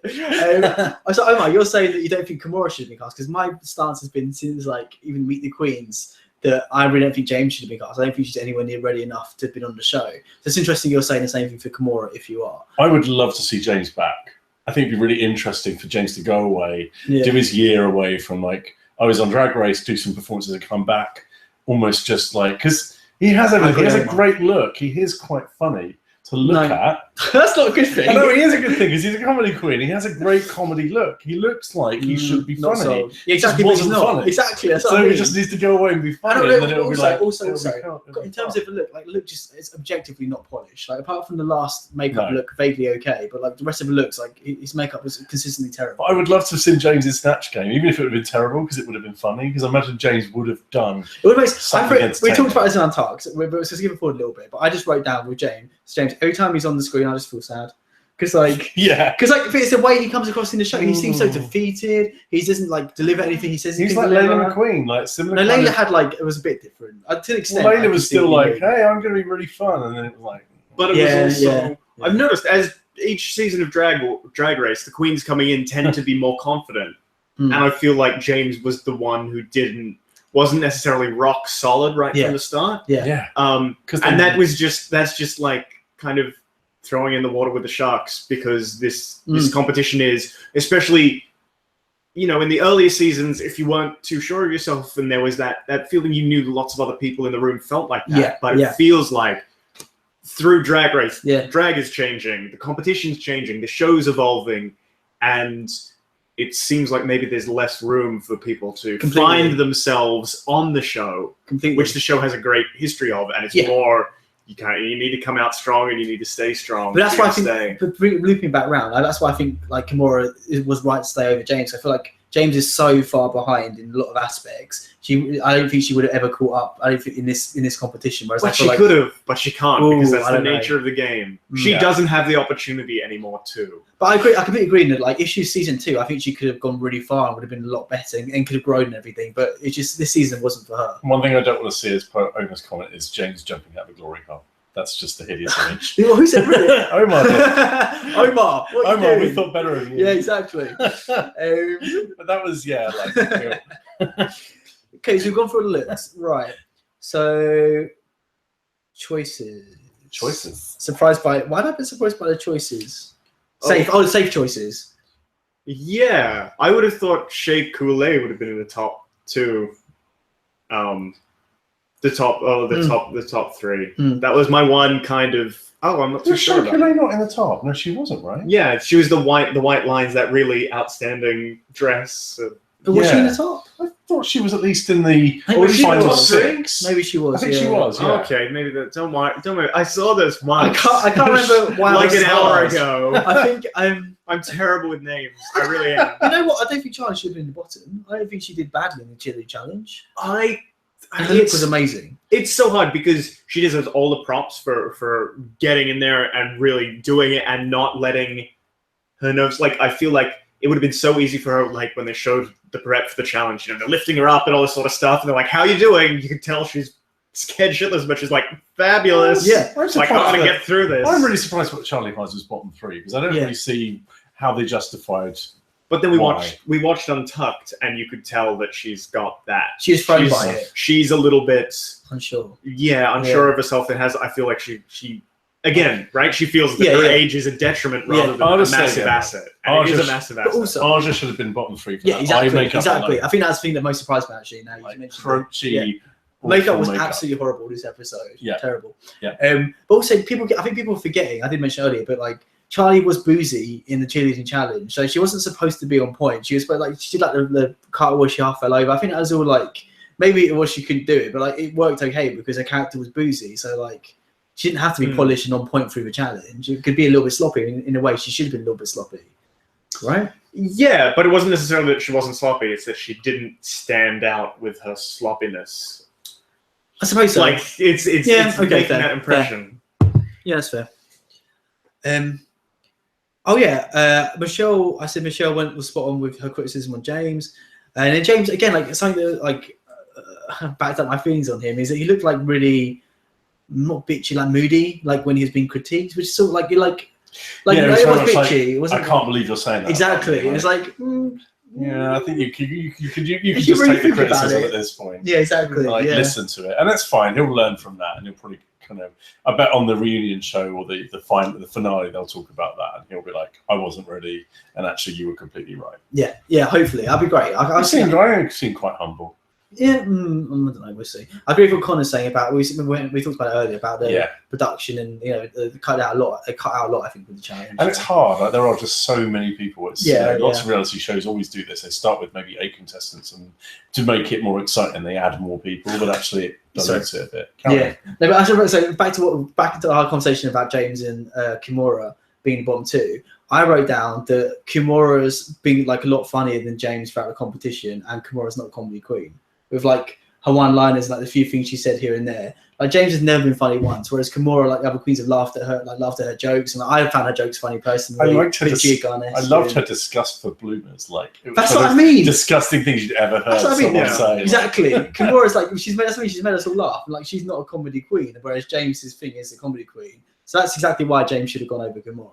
Yeah, it is. It's really interesting to see how those moments in the workroom reflect in the final decisions of who's going and who's not. And also people's talking heads, I think we realize as an audience how much they help to define who the queens are as it's happening, which is something that necessarily maybe the judges don't necessarily see. They don't, yeah. No, that's right. And likewise, we don't see all the challenge whereas the judges do. So when they say, oh, I didn't notice you, it's hard to kind of say whether you agree or not. Because like, well, I don't know. I was shown what I saw through the editing. Yeah, I didn't see the whole thing, and I wasn't there in person. Yeah, because I'm not saying so. It is all about the edit, and you know, it is difficult to kind of because I just think, all right, you can rip Charlie Hyde. We didn't notice you in the challenge. Like I didn't notice 10 of them in the challenge. Exactly, that's like maybe 4 of them. I can even remember vaguely, like putting themselves out as being more different than the rest of them. Yeah. So when they say, "Oh, Charlie, you're bottom 3 because of that," I just think, well. Okay, his look was really good, and Aja had like. So they were right though. Made face on the makeup. So they showed you in Untucked, and they were like, "That look is going to keep you here." Yeah, for sure. Like, that look was amazing. But continuing what Sad Dude's saying, so moving on to Untucked now. So like again, this is super harsh, but I don't know how else I can really put it. But like it was quite a lot of moments with James where it was just like I like pathetic's a harsh word, but like there are points where like all the other queens were like. We're rooting for you, and they would like clap when like she would say stuff. Oh, that was the part where it really stuck out. Was like who like had to shush people. Like someone actually asked, like they're all having a conversation like about about their criticism. Like all the queens obviously normally want to hear that sort of thing, and like, everyone's listening to all the queens. And as soon as it got to James, people started talking. I think Shay like shushed everyone. I'm like, that's so pathetic. Like no one's even listening to her. Like it's really sad. Like that's nothing against James. It was just like. It was just like really depressing to watch. And I think if you hadn't seen Untucked, because we watched Untucked straight away, like it really does. If you have to go and watch it, and it is just whether they didn't have a lot of content, which is what Scott said, like they just seem to focus a lot on James being sad and walking around looking down. It was just a bit. Bearing in mind he's supposed to be fun, and when we saw the looks 3-4 weeks ago, it was like, oh, he's going to at least be fun, or at least be the kind of the quirky one. I was thinking maybe like a bit of a like Jiggly Caliente like. Figure where they're messy, but they kind of get through it because they've got a really fun personality. And it was almost the opposite. Like it was, But it's also it could just be first week nerves that again she never gets a chance to overcome because she's on the show. I don't think honestly don't think she would have. She wasn't terrible last week, as I remember. She was really bad. Like she did that kind of weird sleepy Gaga thing. Terrible. And what was her Cal? Oh, yeah. Terrible. She was terrible. All right. What I was saying is interesting about Kimura is that like Nina was saying during the live stream that Kimura's actually like really nice as well and friendly. I buy that again. You can tell that she's kind of the I'm going to throw a little bit of a spanner in the works and be just she's pushing at the others just a little bit to see what the reaction she's going to get, but she's not. Exactly. I don't get evil. Cheeky. I don't get self-centered. No, I don't get cheeky. Yeah, exactly. She wasn't like massively personal. She wasn't like Fifi O'Hara where you're like, you said those words, like don't blame the edit. Whereas I feel like Kimura's, they probably could have taken a few bits that made her seem slightly bitchy, but it wasn't like, oh, I really don't like this person. Yeah. Yeah, that's I'm getting what you picking up what you're putting down, Connor. The whole it might have this week might have lit a fire under James. No, I disagree. But you listen, like Trinity K. Bonet was so good. Same thing. No, but you know what? Like Trinity showed like little hints of like fire, whereas we've seen literally like nothing but being completely defeated. I'd have to go back and rewatch the first episode before I could. She was defeated from go. That Trinity K. Bonet arc was just so wonderful. It was one of the best bits of season 6. You could see like we were rooting for her. She had the fire, and seeing Bianca like take her under her wing and be like, "You're better than this, and you can do better." And even the week she went, like she shouldn't have gone. Like Jocelyn Fox should have gone. I agree. But remember, like from the word go, like as soon as she walked in, she looked lost and like she shouldn't be there. And even Sasha Velour said like on her interview, like she looks like terrified and lost, and that's how she came across. That's I mean, she walked in completely defeated. So like, whereas Trinity K, like she had moments where like she got really down on herself, but like there are moments where Omar is trying to come for us right now. I know. I'm not comparing James to Trinity K. Bonet at all. I'm saying that there may have been a similar kind of arc Trinity K. in terms of progression. And Trinity were like, I don't think that they're not remotely similar in terms of their style or talent. Like, I think Trinity's awesome. But I'm just saying, you talk about the arc they could have had. Yeah, and Trinity was not good for the first 4 or 5 episodes. It took them a long time. It just happened to be a lot of much worse ones. Trinity won the first mini challenge, exactly. With James have ever won any challenge. Yeah. We'll never know. The answer's no. You do know. The answer's no. But okay, let's move on because Yaz is back. Yeah, yes. Clinging on for dear life to this stream. Why is she on there? Why is she there? One thing I thought was interesting Untucked as well is I don't know what party it was at, but Ferris was speaking up for herself quite a bit at one point. Like she brought something up was a bit uncomfortable to bring up, and like I was impressed that she did that. So I thought she was quite especially in the first episode, she was like a bit like a lost sheep. So in the workroom, she couldn't find a sport, and like she seemed quite. I like her. I think she's going to be all right. Yeah. I think she's going to be interesting, and I don't know if she's going to be like top 4 or 5 or anything, but I think she'll do a solid run. I have to defer to your experience because you've done one of the. It's like talking about it so much is really cementing it in my brain. I watched the first episode over dinner and then. What? You played video games. You used to watch it in slow motion, like frame by frame, to analyse it. That's what we do. Yes, let's talk about Nina. Do you have any thoughts? What do you think of the way Nina came across in Untucked, Omar? In a second. But I watched it after that. Yeah, come on. I should have sent you a message. You should have webcammed in. Nina for president. Could not agree more. I'm trying to think of like who other there was definitely another standout tonight because I remember just thinking in the episode of Untucked. I think Nina and Valentina are like. Oh, I love Valentina. I love how different they're completely different styles as well, and they're both completely. You can root for them in completely different ways. I still don't like Valentina's personality. I think she's really quite annoying. Valentina tonight. I thought she was really fun. Well, you mean she came across a little bit different in the Talking Heads than she did when she was actually there and doing that. She still, I really liked that look. I loved the look. I thought the look was amazing. Like Mexican or Daddy sort of. I don't know, or Spanish or whatever. Like I loved it. I thought it was absolutely amazing. But like it's what I think I mentioned to you, Dan. But I talked about it during my Meet the Queens thing. But like Valentina entered Meet the Queens by saying like I'm just a little girl or something like that. Like it was just super like uncomfortable and creepy. And I think it's just stuck. I mean, I'm still getting those vibes from her. Like she's very like childlike in a way that makes me uncomfortable. If that makes sense. So like, I like for example in Runway. I thought the runway look was amazing. And like, but I didn't like when she came to Runway. She had this big like cheesy smile. And it's like I want like a demure wedding like type performance from it. But just giving like cheesy like I don't know like that was the one thing that like took a couple of points off for me. I got it. I got what she was doing. I got that vibe from the crossing and everything. I really like Valentina. It's personal. It's all personal opinion. I think she's definitely one to watch, and I think the way they're teeing her up, she'll definitely be one to follow. It's also like so far these episodes aren't giving the queens enough airtime each because they just can't. So it's interesting. People are agreeing with me though about Valentina's personality. She is a bit robotic. She is a bit kind of, smiley and a bit Stepford Wives-ish. But I think she's shown that she's got talent. She's been really good. No, I agree completely. She's very talented. And actually, I thought she seemed quite sweet, like in some of her little camera moments. And I think the fact that they chose her last and that they think that she's inexperienced makes me just think, prove them wrong, which I think she will. Yeah. Okay. No, that's the thing. It's just an opinion. So Untucked is interesting when Eureka went in, totally uncalled for. So what they're talking about, like they're talking about, what was all that about? Does anyone find anyone annoying? Does anyone find anyone annoying or anything like that? And then Eureka went in about Alexis being too brash or whatever. But what was interesting is like that's not the question. The question, everyone's talking about who you find annoying, but Eureka used it as a chance to pounce on a few people. I was really uncomfortable. It was just like, they were all being quite nice and all sort of getting on, and then they would go around. Who do you think is a bit annoying? And she literally just launched like, you're really condescending and da da da. It was just really unnecessary. Yeah, and really awkward. No, I agree, but yes, it's interesting. Yeah, so the part was when Charlie, someone asked Charlie questions. She was speaking, and then Eureka just cut her off because Eureka is like very loud and like quite overbearing.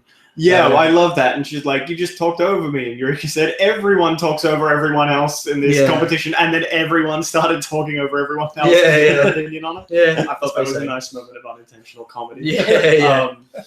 Yeah, she's got a point. But yeah, Eureka did come across a little strong. I don't think, and it's the same first episode as well. Like a lot of people during the stream, like a lot of people were saying that she was quite bitchy the first episode. I don't think she's ever going to be like the bitch. Like I don't think she's going to get. She's nowhere near FIFA levels or anything like that. But she is. She's. I don't find her like endearing. She's not endearing to me because she is quite bitchy. It's not like in a super bitch. She's not like super bitch, but like she's not likable to me. We'll just have to wait and see because I don't know. It was an odd moment of the show just to go in at someone. I mean, I'd probably want to have to at least wait for like 4 weeks before I was like, I don't like this bit of your personality, not like a couple of challenges. No, but the whole thing is like we're obviously judging. Like, literally, it's the whole thing, just like the whole point of what we're doing right now is like talking about like what we think of them based on the 2 challenges. Yeah, that's all good. We can. Yeah, no, as I say, my mind's not set on any of these queens apart from James.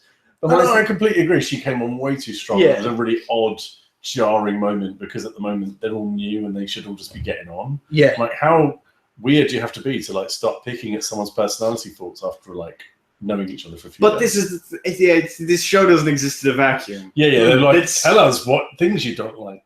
And it is. They want that moment, and if you provide that moment, you're gonna get airtime.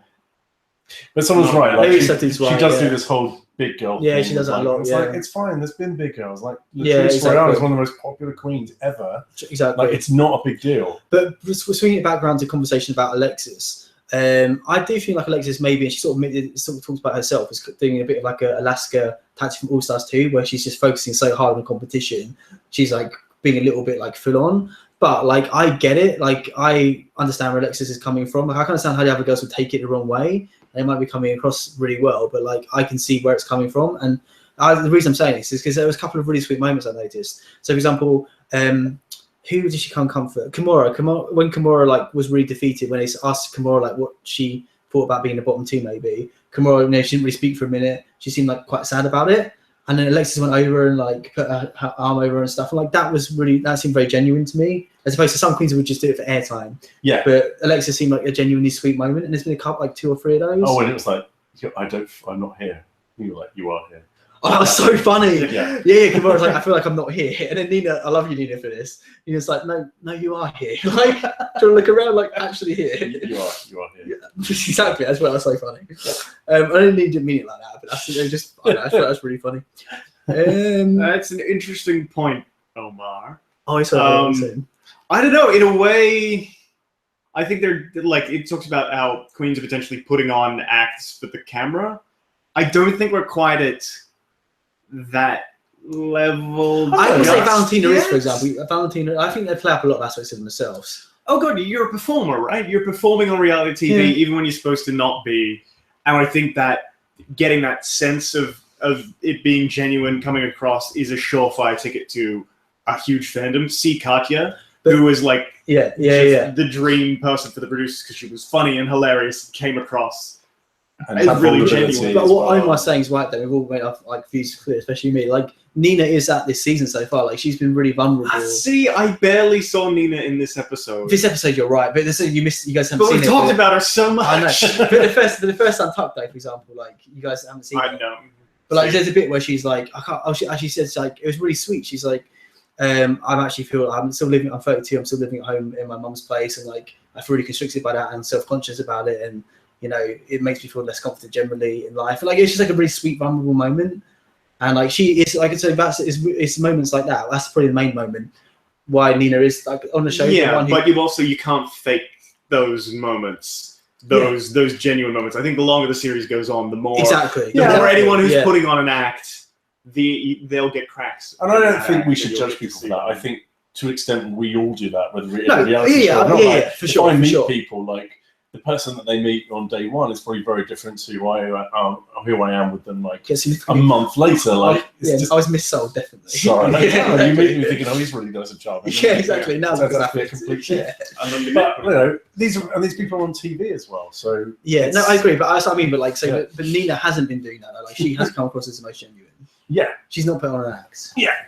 Which is but then who knows what an act is? We may not know. Like, and they're on a show about being drag queens. They've got to be an act to some extent. Like, they're putting a character on. We'll get there. It's not Celebrity Rehab. Like, this is a show where they're coming on to dress up, act, perform, and convince us that they're a drag superstar. So I don't necessarily need them to be their real people. True, but then the reason we're talking about that is, for example, like the big example would be Bender the Chrome, who she was such like a complete character that, although she did some amazing looks, she did some amazing performances. Like, no, she didn't have the impact she should have had, and she went home because, and the judges kept saying, we're not seeing enough of you, and the fan and consensus with her is, we didn't see enough of her because it was all her drag character. I still can't live in a world where Darian Lake beats Ben Delacroix. I liked Darian Lake. No, you didn't. No one liked Darian Lake. I liked Darian Lake. I don't dislike her, but... No one else was going to win that season other than Bianca, though. Yeah, exactly. Yeah. I know. But I'm still burned. Like, I have a prediction for something that I picked up on. During the challenge, when Eureka was talking about how she jumped and then felt her knee pop, I was waiting for that to come back later on. So I wonder if that might be a recurring injury, or if it might affect her potentially going forward, or if it was just like a thing that happened and they needed a moment of drama. This is extremely cynical, but I'm wondering whether she just said that, because I didn't see any obvious evidence of it's like a moment of like, because if something like that happened, like your knee pop, like there'd be like a moment of like extreme pain on your face and it would like cool down or whatever.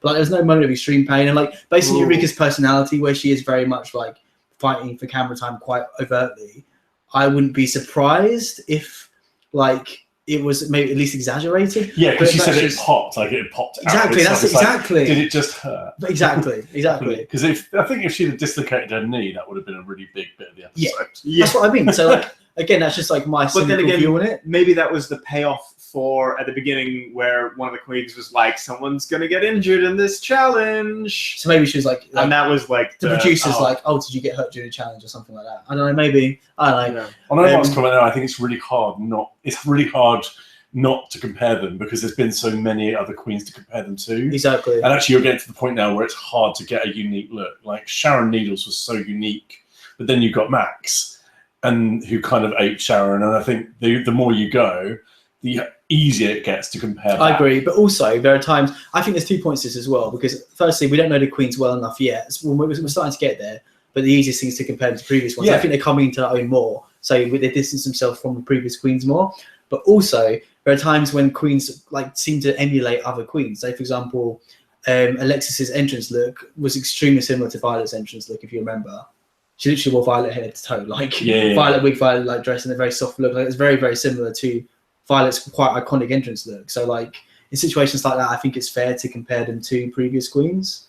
Yeah, I'm trying to think what's like a style or a look that hasn't really come through.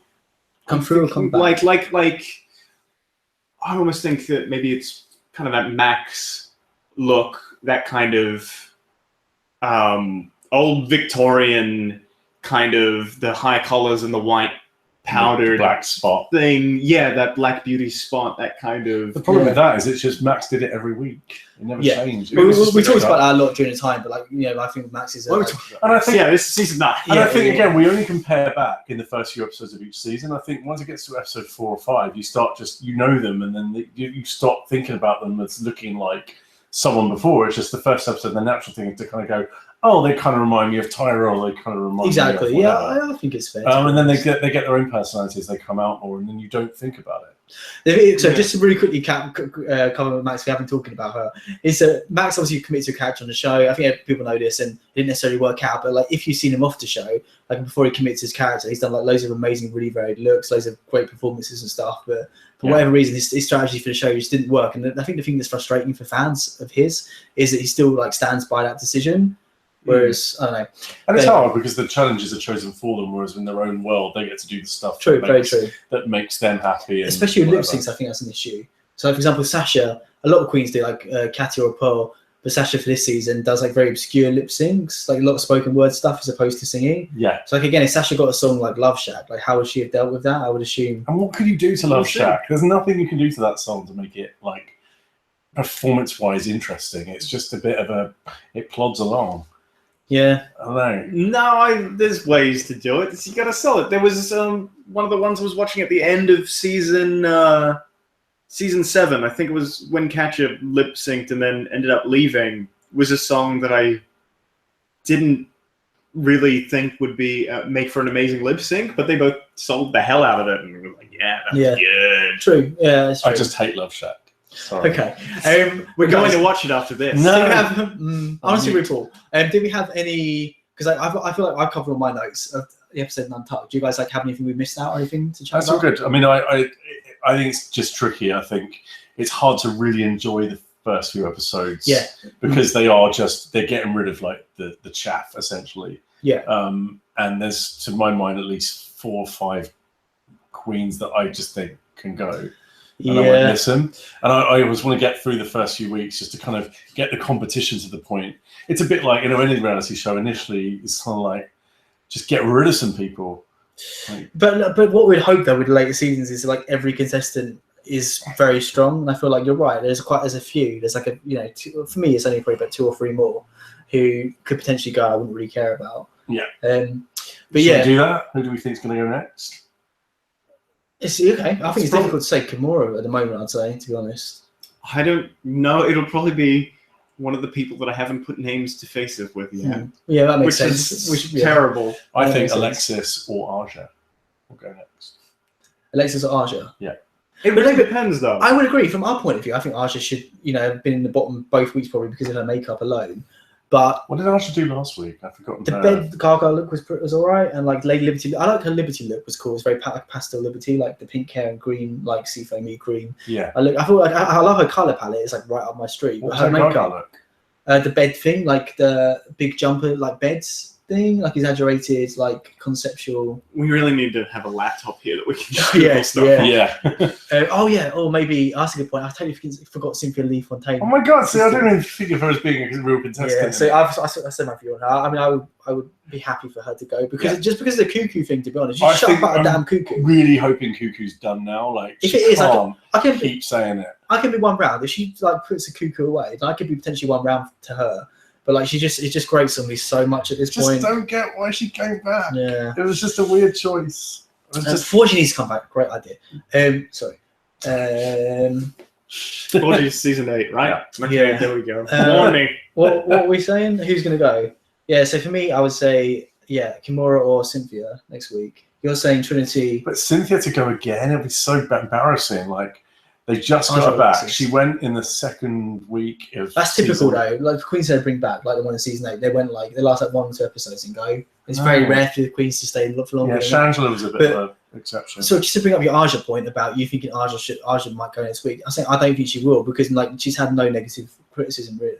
Tashi looks terrible. her makeup. I'm like, come on, you have to notice the. But they haven't. Eyes. So I don't know if she will go because no one else. She's like a top contender. A lot of people before the show love her. I think the judges know that she's like a big deal. So. Oh my god! See, I would totally have had Layla McQueen back.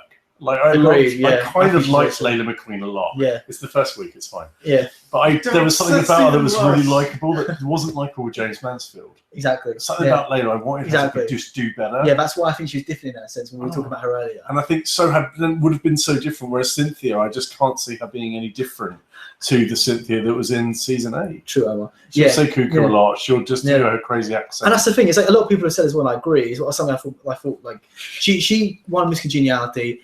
Apart from me, who like hated the cuckoo thing, and she grated on me generally. Most people liked her. She came out of a show well. She was booking loads of gigs. Like she doesn't need to come back for this season. I don't see why she would, especially if she's not bringing anything new to the table. Yeah, I don't get it. I don't know. I would rather just have a 14th queen, like a new person.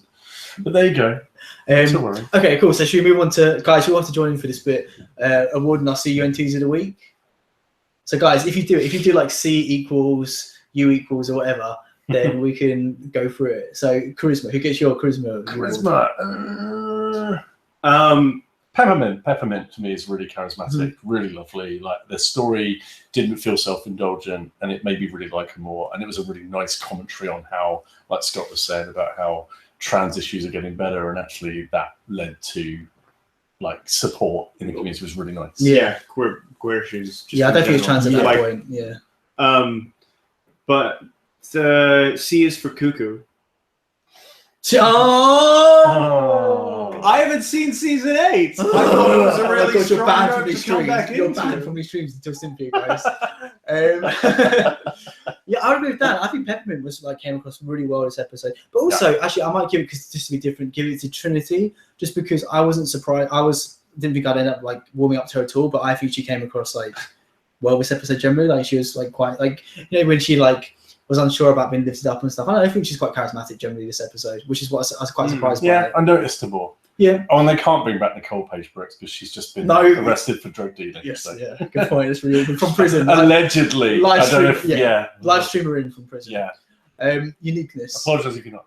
Uniqueness. I will watch season 8. I promise. Uniqueness, I'm going to go for Charlie just because he's a 52-year-old guy having to do fucking cheerleading and then came out in a fucking awesome outfit. So. I'm going to give that to him as well, but it's aspirational. Uniqueness is a good thing. Don't beat yourself up over it. Yeah. Take it and run. Yeah. Yeah. Be yourself. Don't worry. And yeah, exactly. Don't worry about being 52. Own it. You don't look it in your looks and you could pass off just as much as the other ones. Yeah. So yeah, I would go for him. Fair. I don't know I'm trying to think of someone for uniqueness. I'm trying to think of the outfits. Who is unique? I don't really know who was, to be honest. You can't say Nina. You're not allowed. From the challenge. I'm trying not to say Nina for everything. Uniqueness. I was just thinking for the challenge. I don't feel like anyone for me really stood out in terms of greatly from the crowd. I love Peppermint's white party look. That Elvis rock cool. thing. I was living for it. I know it was cool. I didn't love it. Or Shea Coulee as well with that white line dress. I thought that was pretty cool. I like Charlie's look a lot, but then I don't know if she's saying one necessarily. I don't know, but it wasn't unique necessarily. I just liked it. I don't know if uniqueness too. Yeah, I'm going to skip to Nina because I'm going to give her something from one of them. Because I thought she was really cool. Her Temptation story, with she's subtle prosthetics, and I feel I don't know. I just thought it was cool. And also her unique fishy look earlier on, for her that's unique. So, if you all, what's after? How do you spell this word? N. Nerve. What's the first letter of N? Go on, guys. Nerve would be probably Eureka, just because I think she really went for it, and it's not a big girl thing. It's just that she really made the effort. She popped her knee, whatever that meant, and just seemed to really just get on with it. Yeah. And maybe Charlie again, but I don't want to make a thing of the age. She just kind of did his thing. Okay, Scott. I was going to say Eureka as well, but now I want to choose somebody else. So you go, Grant. Okay. Oh, actually, Connor's. So Connor's saying C, Peppermint, U, not sure, thank you. N, Alexis, and T, Valerie. Okay. So, Nerve, mine is going to be James for her reaction to the criticism she received. In the runway. I was in the nerve. Exactly. Exactly. The nerve. Exactly. Yeah, she was just like, what you say to me? Exactly. Have you not seen this look? You're called James Mansfield. Exactly. It's not high drag. Exactly. That's what I mean. So yeah, I'm giving my N to James. Yeah. And T. Oh, sorry, Scott. N. I don't know. I almost want to give N to Kimora for having the nerve to wear colours that weren't white. Oh, nice one. I like that. And actually, I quite liked her outfit when she first came out. I was like, look at the tits. Great tits. Colourful, but then I liked it. I thought it was good. The more I looked at it, I was more like, actually, it's kind of. I swear you said you liked it when she came out. Yeah, it was, but then it was one of those ones where it kind of the more you looked at it, the more you understood. I'm like, okay, take away 2 or 3 things, and it would have been yeah. And I liked the outfit, but it doesn't fit in with the theme. I mean, you come out wearing anything. I like what she had on, but it wasn't white party because she had too much of the colour stuff going on. Even if it would just be, if everything had been white with the blue bra, it would have been bang on. I know what you mean. So editing. I think we all agree. Editing. Yeah. Yeah. Okay. Omar's saying C. Oh, damn you! I'm not reading your C. U, Nina. N, RuPaul for casting Kimora. T for Shay for doing all his backflips. Oh, that's a good shout. Because I was wondering who I was going to do for talent. I would go with Shay. Yeah, I think Shay really stuck out in today's episode. I thought she was really good. And she could have won. For the challenge. I feel like no one stood out massively for me for the challenge, but I think out of everyone, Shay probably. Because I don't think Valentina necessarily won because of her immense talent. I just thought the look was really good. Her look was amazing. Yeah, but I think there's talent in pulling off that look. I agree. She gets my tea. Okay. I'll go Shay. Okay, I'll go Shay as well. Wait. Okay, fine. Connor's changed this to same as Omar's. Okay, cool. So any final thoughts or anything? Sorry, Omar. I would never suggest wearing a blue bra with white I get it. No, you're right. And like, why would you go out there in other colours? Like with Eureka, that's it's a bit of a ballsy move. I don't know. Just come out. No, I suppose no one's made. You can do it, but you need a very subtle light accent thing. Yeah, I agree. Really upset that no one in the whole episode said why gotta be white. Oh, that's kind of, yeah. It would have been really funny. Good. Nice close. See, I could be on that show. Yeah, you could. Not in fact. What was I going to say? So I feel like just finishing what we're saying about, like, I think you can wear all white and still have a very varied look. I know you weren't a massive fan of Alexis's. I think she did well. Like, she had like white jewelry and like white like metal accessories and like white dress and like her makeup was white and she had white lips and everything. Like she like everything. She stuck to the theme so solidly. Oh, I do remember. She had the nails. She had like the long pointy nails and white lips. She was a bit Frozen-esque. Yes. Like she was like a snow queen. Mm-hmm. Yeah, it was all right. Okay. Good. All right, she probably won't go next week then. But that's what I mean about the annoying thing, Valentina, like praying to that candle and everything. I don't know. She just I don't know. It becomes a bit attention seeking to me. Why do you hate? I hate religion. Exactly. Any religion, hate it.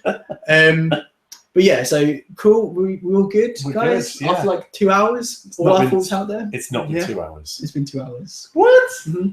Oh my god, it has. Sorry, we really. We need to go and get food. I've got an idea for that. All right. These people don't. It's another. I thought we should discuss it. Plans. Cool. Just join us, guys. Continue the convo down below. What else did we say? Like, subscribe, and all that. But you guys always do anyway. Just keep the conversation going. You know, it's drag season. We'll go get dinner. Live your life, queens. Live your life. Cool. Bye. Cheers, join us. Love you guys. Bye.